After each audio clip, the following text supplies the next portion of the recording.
The Yorkshire Childhood, Chapter 14. Now Josh knew not to talk to strangers, but he also knew he was in no position to argue. He could tell the farmer was kind, and he climbed into the tractor seat and bounced along the muddy field. It was great fun. He gave the cows a friendly wave, and they both laughed.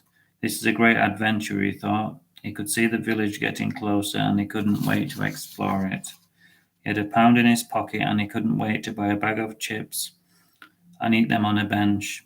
But first he had to find a chip shop. Josh found a post office and a small museum. He found a bicycle shop, but he couldn't find a chip shop. After half an hour looking round, he knew he'd have to ask someone. He preferred to find things out for himself, but he was so hungry he could keel over. He got his directions from an old lady, and he headed down the nearest alleyway, where he startled a cat as he kicked a can out of the way. He could smell vinegar in the air and knew he was in the right direction. Finally, he found it. His stomach was rumbling so loudly that he thought everyone would hear. The chips were delicious, and he sucked the saltiness off his fingers as he sat on a bench and watched the day go by. Daffodils were blowing in the breeze, and all was right with his world. After half an hour, he decided to wander around some more. He loved looking at the cottages. They were so beautiful that he often imagined living there.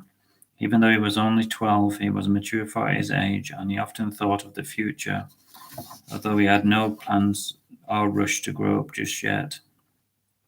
He loved living with his dad. They got on well together.